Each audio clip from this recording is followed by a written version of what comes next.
अगर एक तरफ मान के देख लें कि अगर आदिवासी परिवार समर्थित लोग अगर नई पार्टी लेके आ गए और बीटीपी भी है, उस समय अगर दोनों ही पार्टियां जो नहीं आती वो भी चुनाव लड़ती है, तो आप किसकी तरफ आपका झुकाव होगा, आदिवासी परिवार समर्थित पार्टी या बीटीपी? विधानसभा का चुनाव, आप डूंगरपुर से विधानसभा का चुनाव लड़े, ठीक है, विधायक के तौर पर। आपकी वाइफ जो आपकी पत्नी है वो जिला परिषद का चुनाव लड़ी। अब भविष्य में क्या आप फिर चुनाव लड़ते हुए नजर आएंगे क्या, या आपकी वाइफ या आपकी पत्नी? कांग्रेस में जब कांग्रेस मझधार में फंसी हुई थी, आपके दोनों विधायकों बीटीपी ने उस कांग्रेस की सरकार को बचाया था। ये प्रदेश भर जानता है, ये देश भर जानता है। तो आखिर उस समय क्या मांगी थी, किस तौर पर समझौता किया, समर्थन दिया, साल भर, साल डेढ़ साल इतने को आया, लेकिन एक भी मांगे तो मानी नहीं गई ना आखिर जो भी विधानसभा डूंगरपुर बांसवाड़ा में है। तो ऐसे पे सारों पे अगर बीटीपी कैंडिडेट जीत भी जाएंगे लेकिन अपनी सरकार तो बना नहीं पाएंगे, तो फिर आपकी मांगे तो हमेशा इसी तरह एक ठंडे बस्ते में पड़ी रहेगी हमेशा। कुमार रोध, रामप्रसाद इंदौर सत्ता में 3.5 सालों से। आखिर आदिवासी के लिए दावे तो कांग्रेस भी करते आई थी, बीजेपी भी करते हैं कि हम ये कर देंगे वो कर देंगे, लेकिन इन 3.5 सालों में राजकुमार रोध और रामप्रसाद इंदौर और बीटीपी ने मिलकर आखिर आदिवासियों के लिए क्या किया है? आदिवासी परिवार का एक नियम कहता है कि जीता हुआ कैंडिडेट एक ही बार चुनाव लड़ेगा। ऐसे में राजकुमार रोध, रामप्रसाद इंदौर को वापस टिकट दी जाएगी क्या? आप बीटीपी के प्रदेश अध्यक्ष के रूप में भूमिका निभा रहे हैं, तो आने वाले समय में क्या आप बीटीपी के संरक्षक के रूप में भूमिका निभाएंगे या फिर कुछ और? जैसे आदिवासी लोग कहते हैं कि आदिवासी परिवार से बीटीपी है, ना कि बीटीपी से आदिवासी परिवार। ऐसे में मुझे ये बता दीजिए कि आदिवासी परिवार की भूमिका बीटीपी में क्या है और बीटीपी की भूमिका आदिवासी परिवार में क्या है? देखिए, आदिवासी परिवार बीटीपी दोनों पर्याय हैं। लेकिन देवेंद्र कटारिया उनको नहीं मानते हैं तो वो जाने, उनकी अपनी गलती है। और आदिवासी परिवार के लोग ये नहीं मानते कि बीटीपी मतलब आदिवासी परिवार पहले बीटीपी बाद में। तो ऐसे में उन लोगों के आखिर आप उन दोनों की भूमिका क्या है, उन लोगों को कैसे समझाओगे कि भाई दोनों एक साथ कैसे चल पाए? देखिए साहब, इसमें सीधी सी बात है कि आदिवासी परिवार का ये कहना है कि भाई जो कुछ भी सामाजिक स्तर पर निर्णय हो हैं, सिलेक्शन प्रणाली को स्वीकार करना चाहिए। और सिलेक्शन प्रणाली स्वीकार करने की जो बात की है उसमें मैं बार बार इनसे कह चुका हूँ कि वार्ड पंच से एमएलए तक का चयन की जिम्मेदारी लोग, विधानसभा के लोग, जिसमें सब सामाजिक पार्टी सभी इकाइयों को लोग बैठ करके कैंडिडेट का चयन करें, ये मैं कह चुका हूँ।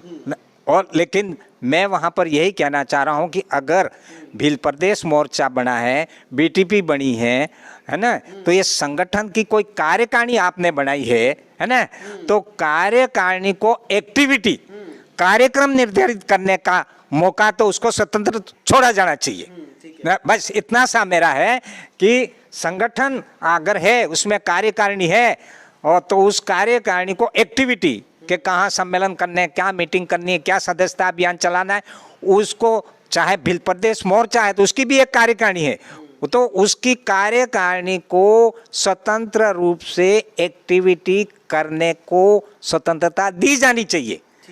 अगर एक तरफ मान के देख लें कि अगर आदिवासी परिवार समर्थित लोग अगर नई पार्टी लेके आ गए और बीटीपी भी है, उस समय अगर दोनों ही पार्टियां जो नहीं आती वो भी चुनाव लड़ती है, तो आप किसकी तरफ आपका झुकाव होगा, आदिवासी परिवार समर्थित पार्टी या बीटीपी? देखिए भाई, मेरे को तो आदिवासी परिवार के साथियों ने ही मेरे को प्रदेश अध्यक्ष मेरा नाम दिया। मैं तो कोई गया था नहीं कि मुझे बनाओ, तो मेरे को भारतीय ट्राइबल पार्टी का नाम मेरे को बनाया। राष्ट्रीय कार्यकारिणी ने उदयपुर में आके मुझे शपथ दिलाई और मेरे को अधिकार दिया कि आप ब्लॉक से लेकर जिला अध्यक्ष की नियुक्ति कर सकते हो। तो मैं संविधान के तहत जो कुछ मेरे को जो पार्टी का जो पार्टी प्रोटोकॉल है उसको ध्यान में रखते हुए मेरे को वहाँ पार्टी का प्रदेश अध्यक्ष बना गया। इसलिए मैं जब तक हूँ पार्टी में, मेरा कार्यकाल जब तक है, मैं पार्टी का पार्टी विधान के अनुसार काम करूँगा। और इसके बाद में अगर नई पार्टी कोई बनाता है तो वहीं कतई में हाजिर वहाँ उसमें नहीं जाऊँगा।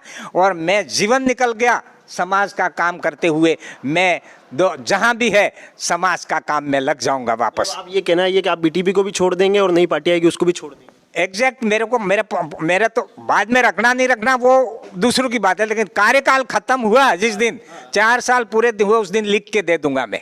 अगर बनाते हैं तो वो जाने या दूसरे जाने, लेकिन नहीं बनाते हैं तो मेरा सामाजिक काम करता रहूंगा, लेकिन कोई राजनीतिक पार्टी नहीं बनाएगा, उसको ज्वाइन नहीं करूंगा। क्योंकि अगर ऐसा करता हूं तो मेरे जिंदगी भर की तपस्या थी समाज को खड़ा करने की, वो मर जाएगी। इसलिए मैं तो कतई नई पार्टी में नहीं जाऊंगा और वर्तमान में उस पार्टी को जब तक कार्यकाल है करूंगा, और वहां भी मुझे हटा देते हैं तो समाज के आंदोलन को जागृत करने का काम करता रहूंगा। ठीक है, जैसे कि सुनने में आ रहा है कि आपके 2 विधायक हैं, रामप्रसाद इंडोर, राजकुमार रोत, उन्होंने बीटीपी की अभी तक मेंबरशिप नहीं ली है। इसका ये किस हद तक हकीकत है, क्या सच्चाई है इसमें? देखिए हकीकत नहीं सुनने में आया है, ऐसा तो नहीं है। इन दोनों की कुछ शीर्षस्थ लोगों की तो मेंबरशिप है क्या दोनों विधायक? हाँ बिल्कुल मेंबरशिप है, हाँ बिल्कुल मेंबरशिप है। और हाँ ये ज़रूर हुआ कि कुछ साथी, आदिवासी परिवार के कुछ साथियों ने मेंबरशिप करने से रोकने का प्रयास किया, जिसकी वजह से ये आज चल रहा है। तो उसके लिए, क्योंकि पार्टी तो मेंबर से चलती है, पार्टी का अपनी व्यवस्था आती है, हिसाब देना होता है वगैरह, लेकिन आदिवासी परिवार का शीर्षस्थ नेतृत्व उस चीज़ को सदस्यता अभियान का नकारता रहा, है ना। तो अब ऐसी स्थिति में जब चुनाव आयोग रिपोर्ट मांगता है तो उसको तो देना पड़ेगा। अगर वो भी नई पार्टी बनाते हैं, मान लो कोई और भी नई पार्टी बनाता, तो उसको भी चुनाव आयोग की जो इंस्ट्रक्शन वो पालन तो करना पड़ेगा ना, है ना। तो इसलिए बीटीपी अब जब तक मेरा कार्यकाल है मैं काम करूंगा, इसके बाद अपना स्वतंत्र काम करूंगा। आदिवासी परिवार का एक नियम कहता है कि जीता हुआ कैंडिडेट एक ही बार चुनाव लड़ेगा। ऐसे में राजकुमार रोत, रामप्रसाद डिंडोर को वापस टिकट दी जाएगी क्या? मेरा मानना है, जैसा कि आदिवासी परिवार और हम सबका और बीटीपी का ये सिद्धांत था कि एक बार आदमी जीत जाए उसको पुनः टिकट नहीं दी जाएगी, और मैं इस चीज़ को कहना चाहता हूँ, नहीं दी जाएगी। हाँ, उसका प्रमोशन हो सकता है, मतलब एमएलए से सांसद? हाँ, सांसद लड़ सकता है, दूसरे पद पर भी लड़ सकता है, वो देखेंगे, हमारे समय के गर्त में है ये। तो मतलब आपका ये कहना है कि रामप्रसाद डिंडोर और राजकुमार रोत को टिकट नहीं दी जाएगी, ऐसा? उसी पद पर नहीं दी जाएगी, जो एमएलए जीते न वहाँ नहीं दी जाएगी, और हो सकता है। ठीक है, ये राजकुमार रोत, रामप्रसाद डिंडोर सत्ता में 3.5 सालों से, आखिर का आदिवासियों के लिए दावे तो कांग्रेस भी करते आई थी, बीजेपी भी करते हैं कि हम ये कर देंगे वो कर देंगे, लेकिन इन 3.5 सालों में राजकुमार रोत और रामप्रसाद डिंडोर और बीटीपी ने मिलकर आखिर आदिवासियों के लिए क्या किया ऐसा? देखिए साहब, बीटीपी ने जो किया गत 70 साल में आज तक किसी पार्टी, लेकिन तथ्यों पे बात करें ना अपन। तथ्यों की बात करने से पहले हमें सुन भी लीजिए। तथ्य ये है कि जो कांग्रेस बीजेपी के आरक्षित नेता आज तक विधानसभा में ट्राइबल के जो संवैधानिक अधिकार मुद्दे नहीं उठाए, और वो मुद्दे हमारे दोनों विधायक ने उठाए, और आप आज सारे बीजेपी कांग्रेस के आरक्षित नेता और तथाकथित इनको चलाने वाले इन्हीं मुद्दों को हाईजैक करने की कोशिश के साथ में पुनर्स्थापित कोशिश कर रहे हैं। वो सिर्फ बीटीपी की वजह से हुए। जहां रहा विकास का मामला, आपका ट्राइबल कमिश्नर अलग बनाए, और यहाँ पर माही कडाना से लेकर के जितने मुद्दे उठाए, आपके ये गेंजी घाटा तक पानी लाने का, ये सारा, और बीटीपी ने जो मुद्दे रखे आज तक, हो सकता है हमारे बीटीपी के नामे नहीं हुआ, लेकिन इनडायरेक्ट इस एरिया में जितने भी काम आ रहे हैं वो बीटीपी की देन है, बीटीपी की जागृति का और एमएलए का विधानसभा में बोलना ही यहाँ का मेन आउटपुट है। ठीक है, चलो एक बार की तरफ मान भी लेते हैं कि ये हुआ। जैसे कि कांग्रेस में, जब कांग्रेस मझधार में फंसी हुई थी, आपके दोनों विधायकों बीटीपी ने उस कांग्रेस की सरकार को बचाया था। ये प्रदेश भर जानता है, ये देश भर जानता है। तो आखिर उस समय क्या मांगी थी, किस तौर पर समझौता किया गया था? देखिए, हमने न तो गहलोत साहब को समझौता किस तौर पर हुआ था? समझौता हमारे सिर्फ यहाँ इस क्षेत्र के मुद्दों आधारित समझौता। क्या मुद्दे थे? मुद्दे थे हमारे, महाराष्ट्र पैटर्न लागू करो, 1167 सीटों का मामला करिए, आपके 5वीं अनुसूची लागू करिए, आपके इसी तरह से ये जो ज़मीन आदिवासियों के हाथ से निकल रही है वो है। तो इस तरह से ये 17 मुद्दे करीबन शिक्षा के क्षेत्र में। लेकिन समर्थन दिया, साल भर, साल 1.5 साल इतने को आया, लेकिन एक भी मांगे तो मानी नहीं गई ना आखिरकार। देखिए, मांगी क्या गई, उनकी मानने की मानसिकता ही नहीं है।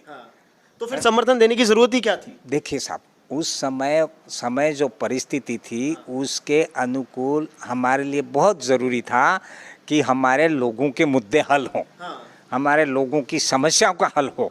और हम पहली बार इस तरह से गए थे, तो ये तो एक अनुभव की बात है कि अब हमको पता लगा कि हम आगे क्या करेंगे, हैं? क्योंकि हम तो पहले थे तो हाँ ठीक है, हम इस आधार पर देंगे, हम मांग मानेंगे, लेकिन आज तक अनदेखी की। ऐसे में अगर रिजर्व देखें तो यहाँ पे जितने ये जो भी विधानसभा डूंगरपुर बांसवाड़ा में है, तो ऐसे पे सारों पे अगर बीटीपी कैंडिडेट जीत भी जाएंगे लेकिन अपनी सरकार तो बना नहीं पाएंगे, तो फिर आपकी मांगे तो हमेशा इसी तरह एक ठंडे बस्ते में पड़ी रहेगी हमेशा के लिए। अरे सरकार बनाने की बात दूर करो, बीजेपी आदमी को सरकार बनाने की मुश्किल हो जाएगी अगर 12-15 एमएलए जीत गए। हम कहेंगे वो सरकार बनेगी। तो उस समय क्या ये आपकी मांगे मानेंगे क्या, जो भी सरकार बनेगी उस समय? कैसे नहीं मानेंगे? अभी तो नहीं मानी है। अभी नहीं मानी तो नहीं मानी, अब उस समय मानना पड़ेगा। चलो 2023 के बाद देखा जाएगा। इनका कहना है कि मांगे मानी जाएगी, वो बात की बात है। जैसे कि विधानसभा का चुनाव, आप डूंगरपुर से विधानसभा का चुनाव लड़े, ठीक है, विधायक के तौर पर। आपकी वाइफ जो आपकी पत्नी है वो जिला परिषद का चुनाव लड़ी। अब भविष्य में क्या आप फिर चुनाव लड़ते हुए नजर आएंगे क्या, या आपकी वाइफ या आपकी पत्नी? देखिए, मैं तो चुनाव नहीं लड़ूंगा। मैं तो सिर्फ लोगों को आज तक जीवन में जो नॉलेज है उसको, वो नॉलेज को बांट के लोगों को जागृत का काम करूंगा। लेकिन मेरी पत्नी के बारे में अभी मैं कुछ कह नहीं सकता हूँ। उस समय क्या सिचुएशन बनता है वो उनकी विचारधारा है। उनकी विचारधारा उस समय देख लेंगे, जब वो चुनाव आएंगे तब देख लेंगे क्या परिस्थितियाँ। अगर आप बीटीपी के प्रदेश अध्यक्ष के रूप में भूमिका निभा रहे हैं, तो आने वाले समय में क्या आप बीटीपी के संरक्षक के रूप में भूमिका निभाएंगे या फिर कुछ और? भाई वो तो मेरे को लोग योग्य समझेंगे, हैं? राष्ट्रीय कार्यकारिणी या यहाँ के जो जिम्मेदारी देंगे करेंगे। लेकिन उससे भी बड़ी जिम्मेदारी ये है मेरी कि समाज में, युवाओं में जन जागृति करना, अवेयर करने, उनको मोटिवेट करने का काम मेरा जारी रहेगा। जैसा कि हमारे बीच में थे ये वेलाराम गोगरा, उन्होंने बताया, अपना पक्ष रखा। देवेंद्र कटारा को लेकर मचे बवाल पर भी उनसे सवाल किए गए जिनमें उन्होंने अपना स्पष्टीकरण दिया। इसी तरह आरएन न्यूज़ हर नेता के बीच में जनता के सवाल लेकर उनके बीच में पूछेगा और हमेशा ये पूछने की कोशिश करेगा, भले वो किसी भी पार्टी का नेता हो, कि आप सत्ता में थे और आप इस सत्ता के दौरान आप सत्ता में रहे और आपने इस जनता के लिए, जिसने आपको वोट देकर जिताया, उनके लिए आखिर क्या किया। इसी तरह देखते रहिए आरएन न्यूज़, जनता की आवाज़ है आरएन न्यूज़, इसलिए इसको चैनल को सब्सक्राइब जरूर कीजिएगा, लाइक शेयर जरूर कीजिएगा। मैं आरएन न्यूज़ के लिए जुगल कलाल, मेरे सोएगी सौरभ दुबे के साथ डूंगरपुर।